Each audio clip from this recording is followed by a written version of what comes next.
So we're sitting in a tea shop in Mullumbimby. Who do you think we find but Unmani?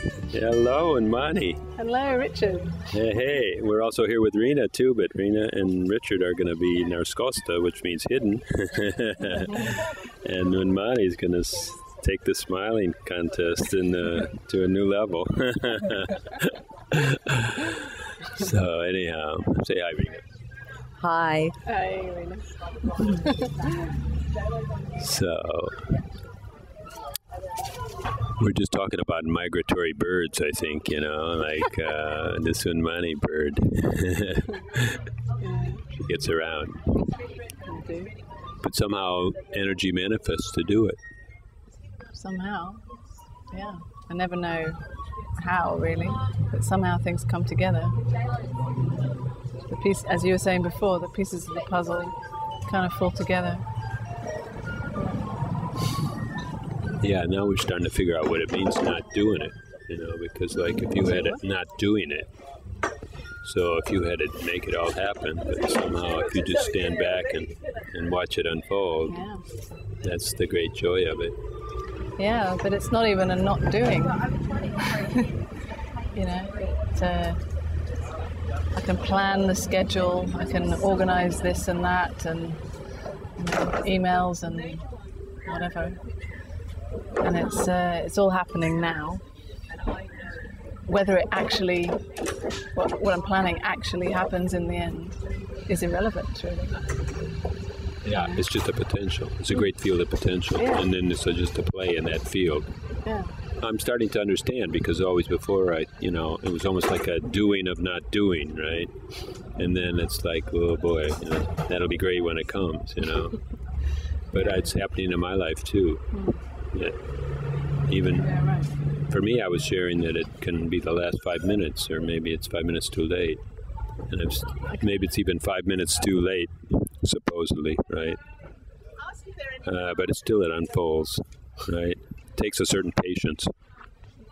I'm not sure if I understand what you mean.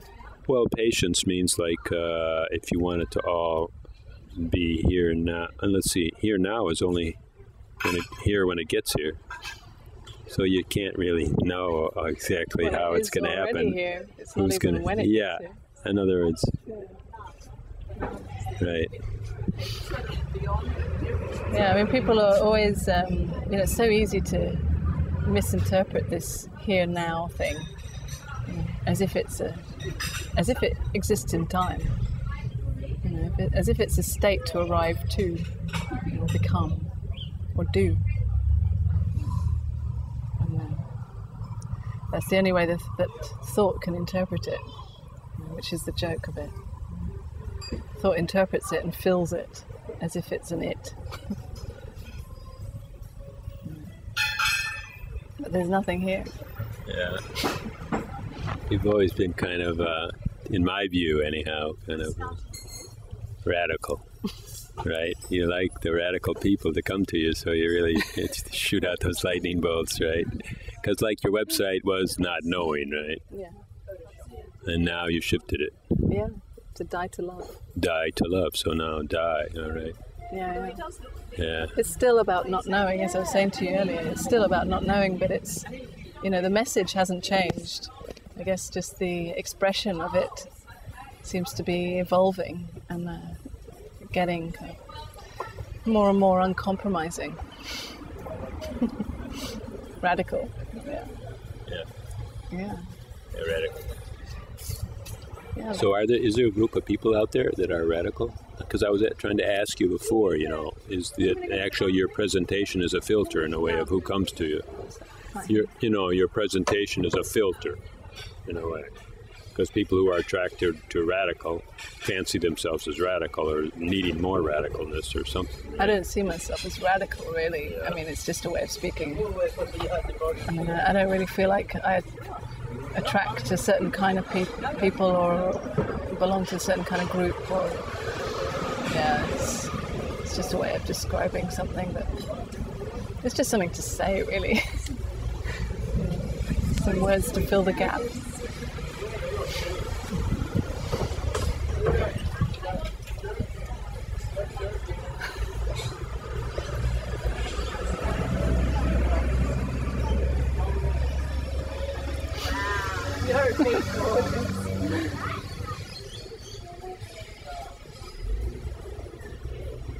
So now we're not filling the gap. Yeah. And now we are. Yeah. But you know, the gap is always the gap. It's actually only pretending to be filled by something happening. But there's never actually anything happening. That's something that kind of has to be felt into. Well, because if you think you know what that means, you probably don't, right? Yeah, better you don't try. Yeah. Yeah, it's just recognizing what you already know, you know, beyond all the trying to think about it or understand it or get it. You know, it's actually just kind of relaxing into, or another way of saying it maybe is like trusting what you already know. So then there's no bells and whistles on that. No. And we're always hoping that it's going to be a dying. flash and a bang, right? Yeah, it's that dying to all the bells and whistles. You know, giving up hope that you're going to ever get any bells and whistles. That someone's going to celebrate. Woo, you know, I've arrived. I'm enlightened now. You know, it's giving up that whole dream, because that whole dream is all about me and my progress and my enlightenment and how special I am. Or even, you know, if we take the flip side, how terribly, awfully special I am. You know, like how that's bad. That's another kind of special. Yeah, it's the same thing. Yeah. If you can't make one and get verification, you usually can make the other one, because you can always do some really awful things and people will agree with you. Or even just feeling really awful about yourself. You know, you're not good enough. Or, you know, not good looking enough, not spiritual enough, not non-dual enough, not this, not that. You know. And it's always about having some kind of special identity, filling the gap, pretending to be someone in this nothing right now.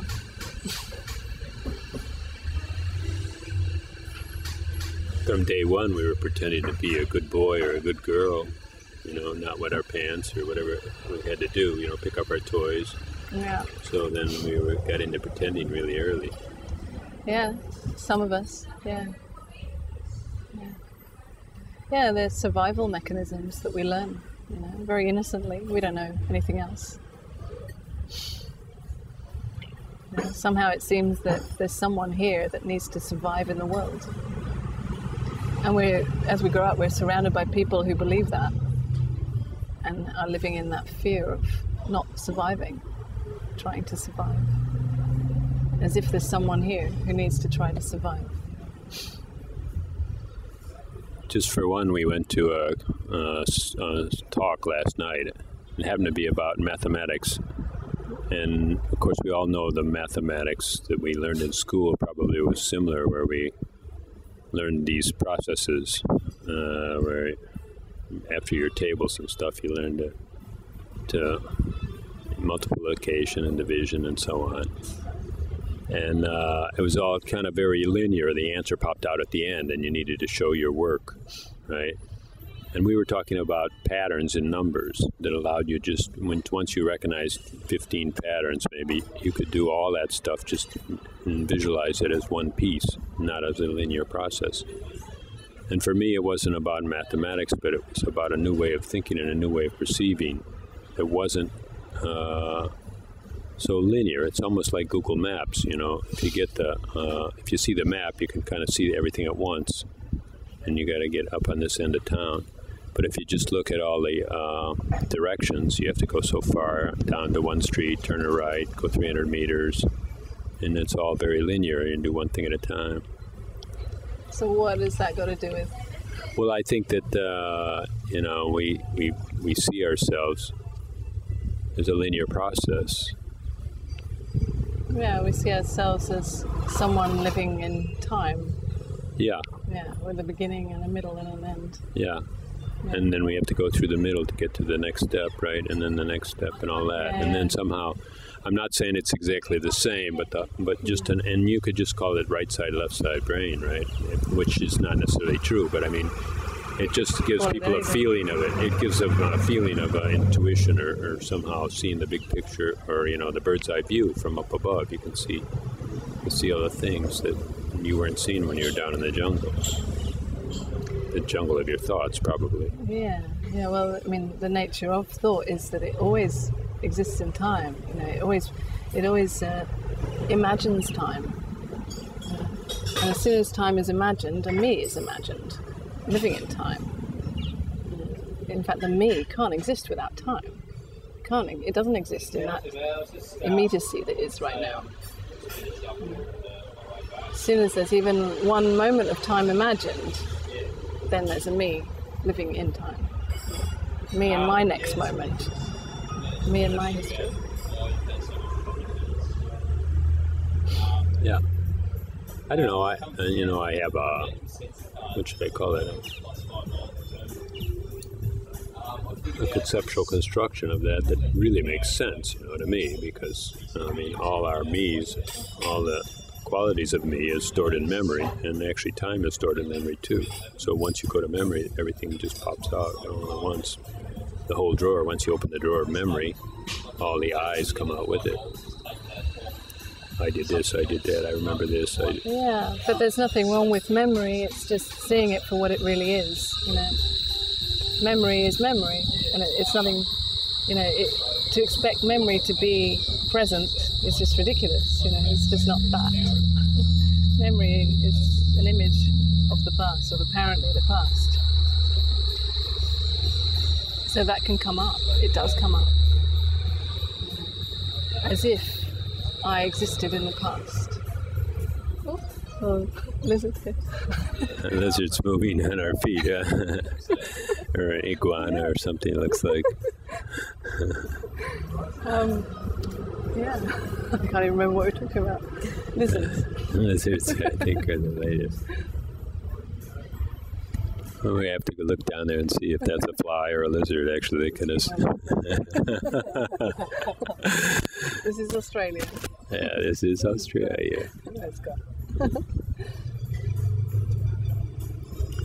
So, the changed website sounds like you're simplifying your message, or somehow getting more direct or more pointed. Yeah.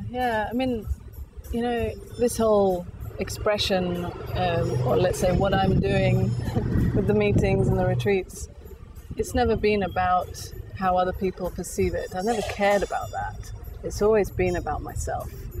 It's always been a journey into more and more courage in this expression. And at first it felt really courageous for me to actually admit on a website, that I don't know. I don't know how to be someone in the world. I don't know who I am. I don't know what the hell is going on. I don't know anything, actually, if I don't refer to thought.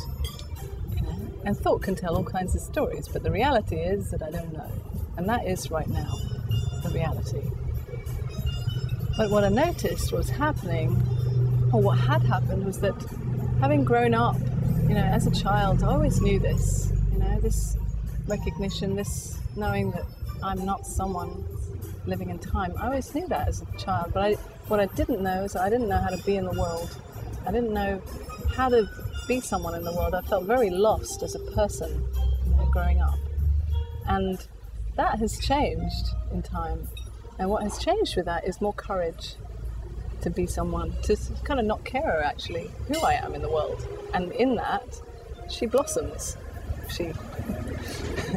And part of that blossoming is kind of stepping out there in the world more, and what feels part of that is changing my website to Die to Love, changing the whole kind of way I'm expressing this in a much more direct way, because actually I don't care.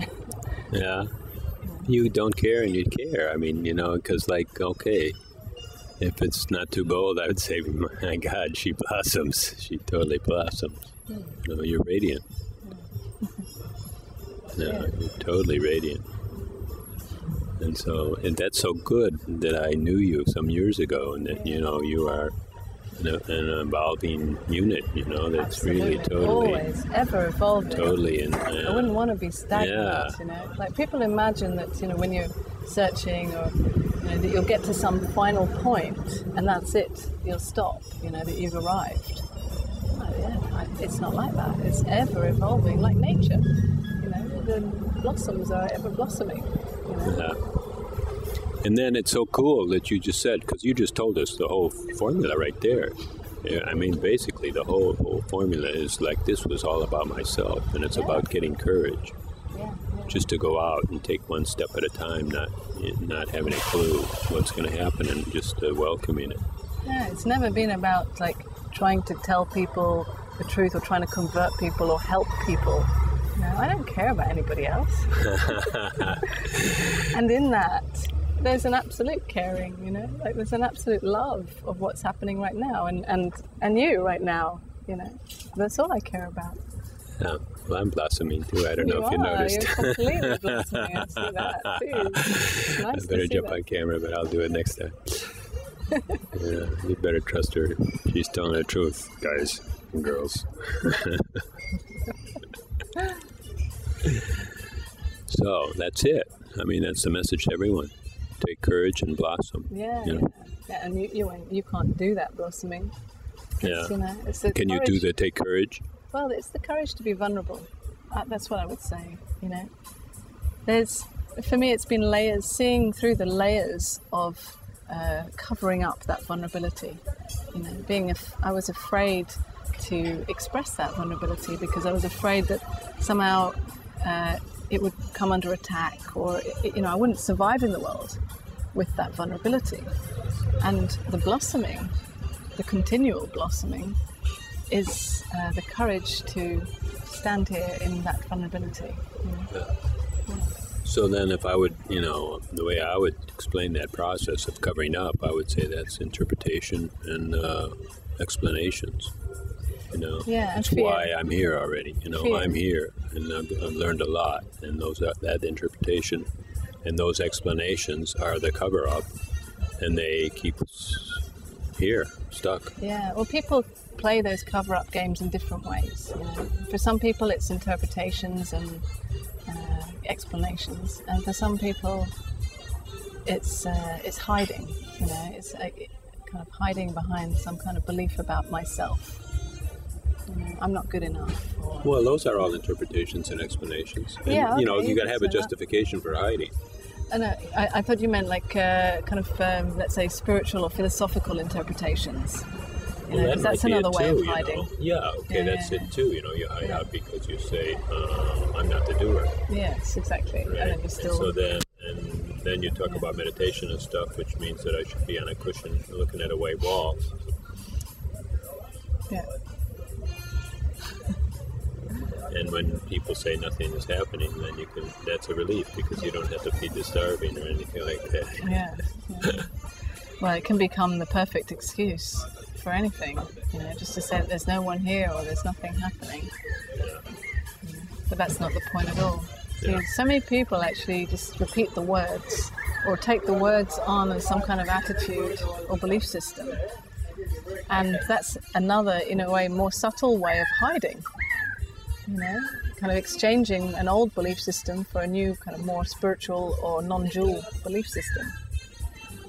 But actually underneath that is simply a fear of being alive.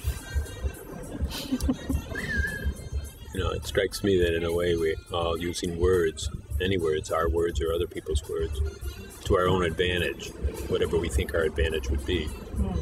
And maybe we say, we're too stressed. Well, I got too much on my plate. So then any words that would say, hey, back off, would sound great. And that would, the more sophisticated they are. Yeah, the more sophisticated those words would be, then the more we can believe in them. And then we can retire to what we feel comfortable with. Well, the more we think that somehow those words can protect me, the more we believe in them. If we believe that words are actually meaningful and actually refer really to a me, then it's all very safe and familiar. It keeps it nice and safe and secure. But to start to actually see thought for the reality of what it is, it's just thought. Words are just words, sounds appearing now. They actually don't provide any safety at all. Belief is just a belief. It actually doesn't mean anything about me. So people discover that even people get to be convinced that they'll never find truth through words. And then there's a great discounting going on. And then words kind of are like static on a radio station, the radio station of silence, let's say. The words are the static and people can't hear them. But what I'm noticing in my life is that words are really the structure of my life. And words are the structure, therefore, of everything that doesn't work in my life. So then those words are worth looking at, just not that you're going to take every last piece apart, but once you notice the business of it, how it actually puts together, then you can't really, number one, take it too seriously, and number two, sooner or later you lose interest. Yeah, but actually it's again seeing the nature of words, they don't actually mean anything. They don't actually refer to anyone. They don't have any substance. When you actually look at them directly, you see that, even though it sounds like these words are kind of stringing together to make some kind of meaning, actually, if you really look closely, it's just this sound now. And this sound doesn't mean anything. It's only thought that is adding that layer of meaning and making it serious, as if it's important and something that I need to do and get to become and understand and all of that. It's also beautifully seamless, right? Yeah, it's a mechanism that's gorgeous, right? Well, that's simple, what you're saying, but also the mechanism of the sounds in the words is also seamless somehow. Yeah. It's just a pattern recognition that is effortless. Yeah, and actually there's nothing wrong with playing with words, because sometimes there can be a feeling for people of like, if I speak about it, then it's not being true to it. Somehow, more true is being silent. But actually words can be an expression of that silence. They can be a direct pointing of that silence. Just, they come from that, actually. Some words, of course, are a heavy kind of interpretation of it all, but it is possible to speak silence as well. Somebody told us that silence was all sounds put together. I liked it. Of course, we usually think of that as white noise, maybe, but that's getting a little technical. Cool. Yeah. But just to say all sounds put together. In other words, there's no silence missing. It can never be missing silence. But also, when you say that like that, it kind of just blows the mind, because the mind has an idea of what silence is. It's no sound, right? Yeah. So then when you say it's all sounds, well, what's that mean? Yeah. Blows the mind. No, blows the mind means like, okay, let's go into the next thing, right? Yeah, I can't get that. So skip it. So there's that spot that we're talking about. That what? That's the silent spot we're talking about. The not getting it. Yeah, when it blows, explosion. When the mind blows, right? Yeah. Not being able to understand it, or even seeing that if you do think you understand it, it's not that. It's never what you think you understand. Because what you think you understand is limited. As soon as you think you understand it, you put it in a box, you made it safe again. But life isn't safe. Right. Life isn't, it can't fit in a box. It's too wild and chaotic and free. Yeah. I remember one guy was saying that, words are sound, but he said, don't say that until you can really hear them start in your belly and start vibrating there and come right up your windpipe. Oh, and you just feel it coming up like a bubble, maybe, of vibration. And then it pops out and it turns out to be a word, and then a meaning can get attached to it. And then if you really feel every word you say like that, then say it's a sound, but otherwise you don't know what you're talking about. You know, because the thoughts can interpret what you're saying now and say, oh, okay, That's now worse, I have to speak in that way all the time.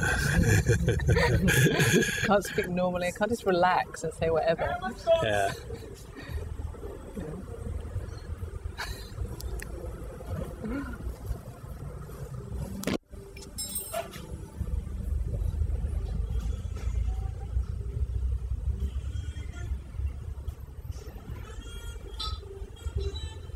I believe that stuff that I put out and the people I talk to are getting simpler and simpler and simpler now.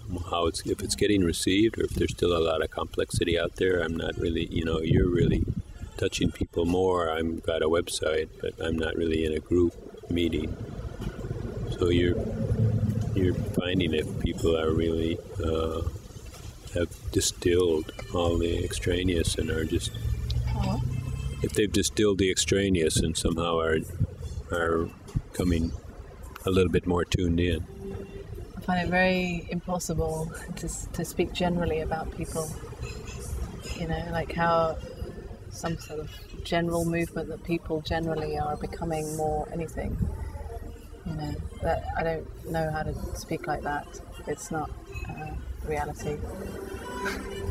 I mean, I can speak about one person, and even that is a stretch, because to say anything about anybody, one person, is to kind of start making a generalization and box them in some way. Whereas, of course, people, as we were talking about ourselves, are ever changing and blossoming and going backwards and forwards and, all kinds of things. So how could we ever say, to make a generalization about someone, that they're all becoming more of this or more of that?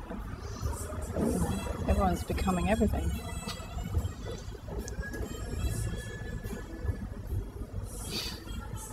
I mean, it's something to talk about. We can make up something. No, I know. I mean, you could say they're becoming a reflection of us, and if we notice something, then that's what's happening within us. Because a reflection just means things don't register, that we don't really, whatever's happening out there, we're saying sometimes nothing, but I mean, let's say it doesn't hit the radar unless we have some of that experience. Yeah. I mean, you can see yourself in everyone you meet. You can relate to some way they're saying something or some way they touch their nose. Let that be the purpose, if there is one. Yeah, to see yourself. We're constantly looking to find ourselves in the other, aren't we? Yeah. The reflection, because we can't see ourselves. We can't see this one here. Yeah. So all we know is the other, actually. And that's the in-loveness. That's the, whoever the other is, or whatever the other is, whether it's a teacup or a camera or anything, it fills me in this moment right now. Every moment, actually, right? Whatever we're taking in. Yes. Completely fills me, and there's nothing else. And if that's not love, I don't know what it is.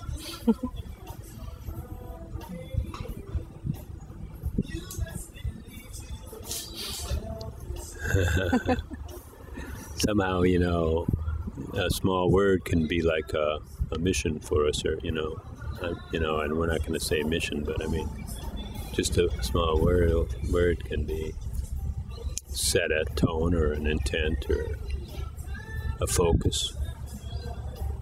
And Unmani, Miss Died to Love. I mean, you really got a beauty. You got a real beautiful intention, magic key.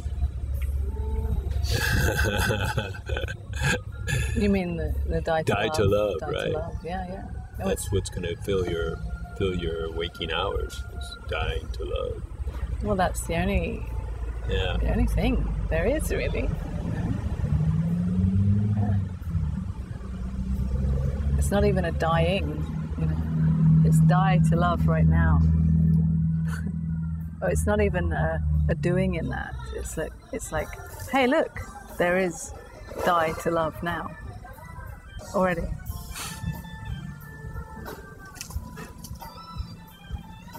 And of course, those words don't make sense. The grammar is all wrong, and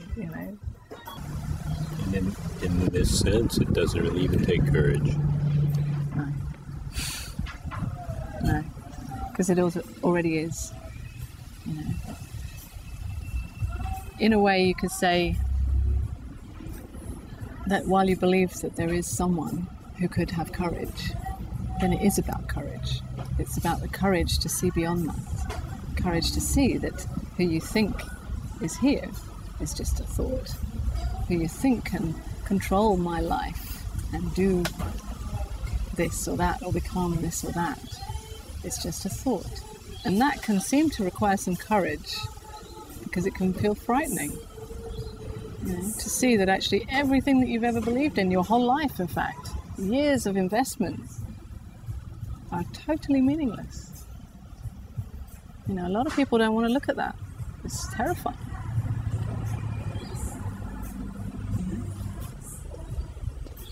Yeah. So, and many of us have lived for tomorrow, always. And it's a horrible disappointment. We're living for tomorrow if some of that so-called investment fails. Yeah. Then somehow life slaps you in the face and you realize that there is only this right now.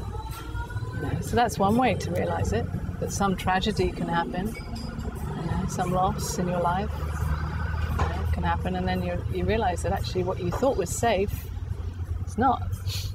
You don't need to wait for a tragedy, and you don't need to wait for some grace to come to you and bestow this gift of knowledge or bliss or whatever,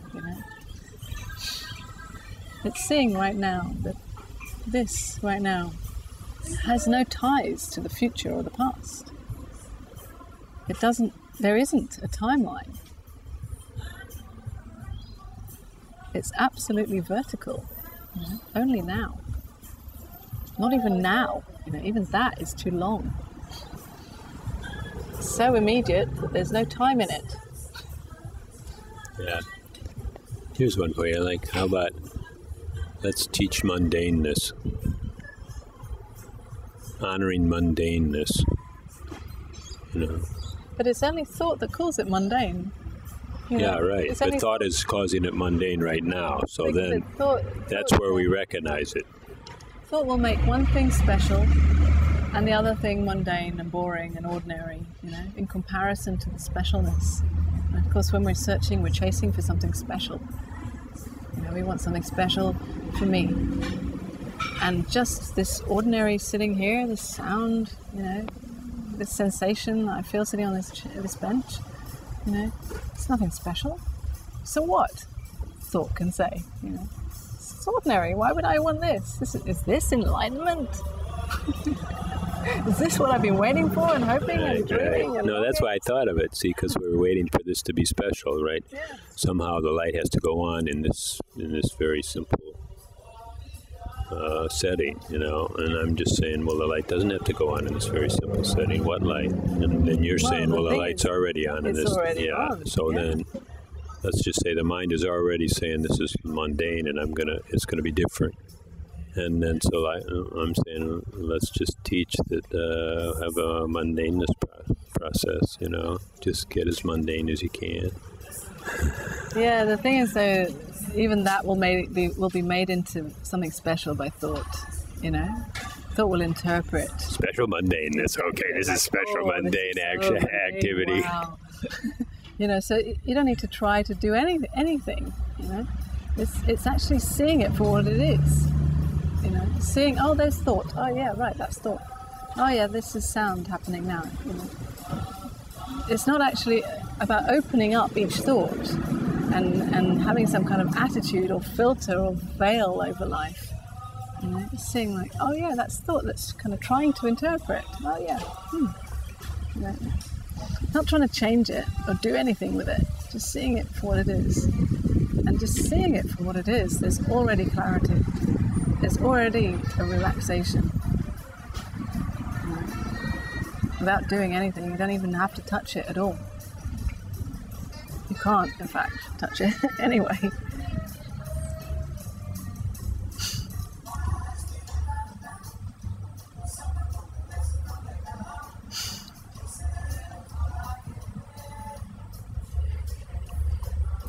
I'm falling into silence, whether it's Australia or people or...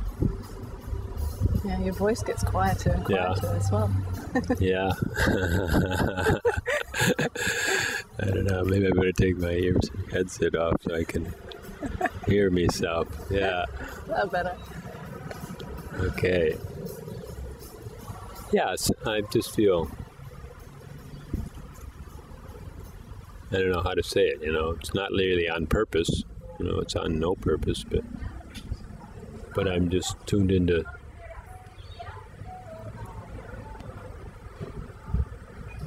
okayness. Tuned into okayness. So then there's no call for a new thought about it.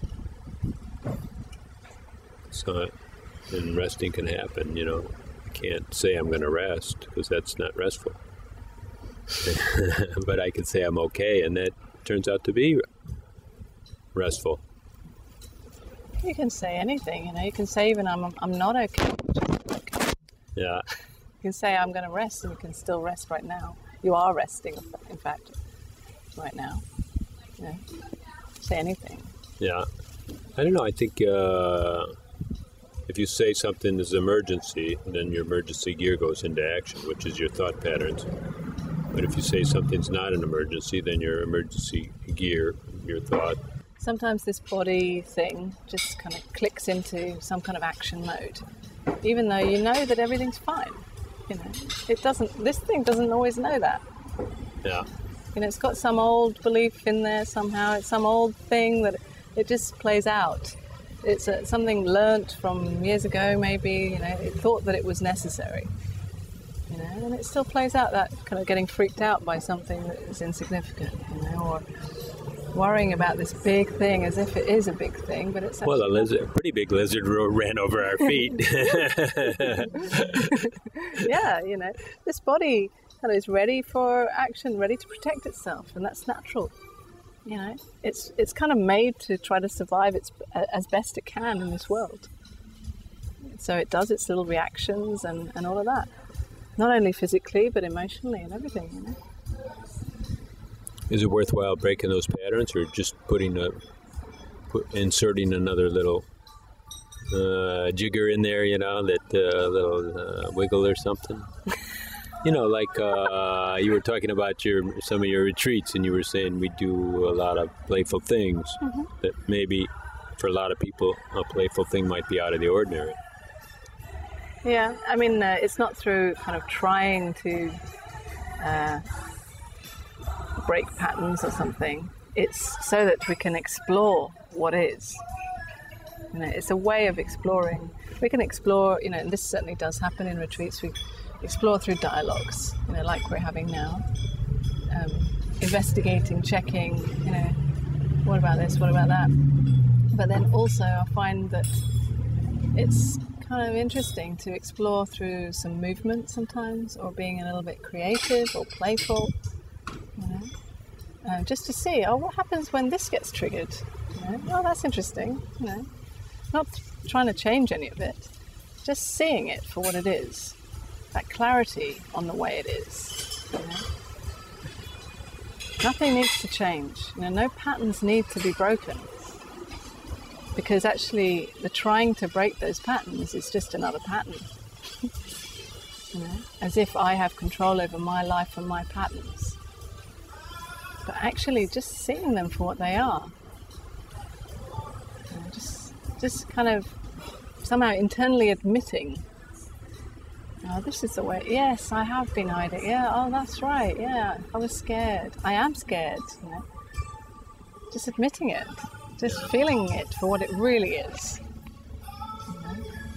Then already there's a relaxation. It's free to be like that. That pattern's free to play out, maybe forever. But when you know the reality of it, when you know that it's just thought, and sensation maybe, or emotion, but it doesn't actually mean anything about you, then it can play out. It's not disturbing anyone. Might be disturbing me. The thought, me. Yeah. Yeah, exactly. It's only disturbing some kind of thought. Out again. Not again. I don't know. Yeah, and the circle of, and the search goes on. Right. Always referring back to me. And that doesn't need to stop, just to be seen for what it is, That mechanism can be seen. Seen that, it's just a thought. That's all it really is. It's nothing more than that. Yeah, it's a bundle of thoughts. Yeah, it's not even a bundle. Yeah? Yeah, it's this thought now. Even to say it's a bundle is assuming time, because there's only one thought right now. No thought.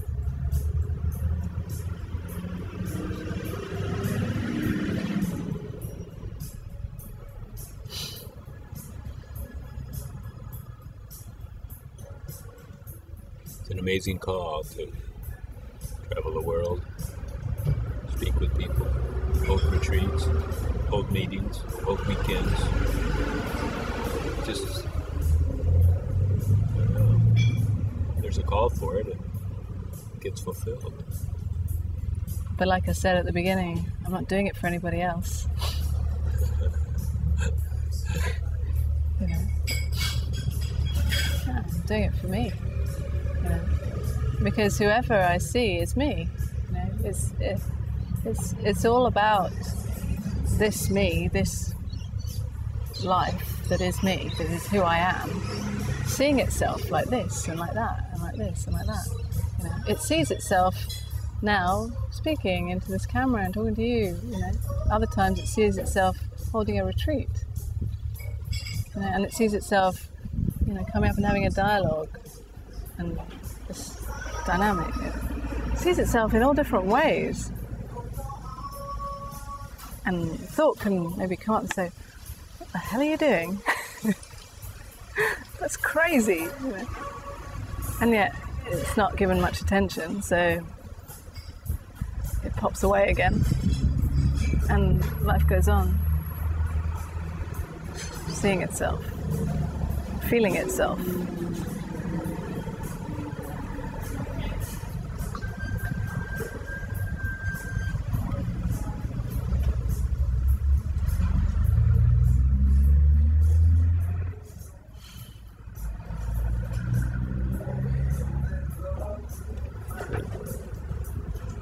So very comfortable sitting here across the table from you. I mean, it's just so very sparkling to be bathed in your radiance and your smile, and we're going this way and that way. But I wished I was coming to one of your retreats, and that'd be great to have you there. Really be neat. Maybe even. Anyhow, I think that's not going to happen this round, but. So glad you made time for us and that we could meet. Here we are in the cafe. It's downtown Mullumbimby. Big time here in Australia. Yeah, with the lizards. Where it's all happening. Chasing lizards. This morning I was at the market. It's just amazing. Yeah. Amazing center of alternative lifestyles and people experimenting with just being, whatever this thing is that I was calling mundaneness. But it's so beautiful. Thanks, Unmani. Thank you, Richard.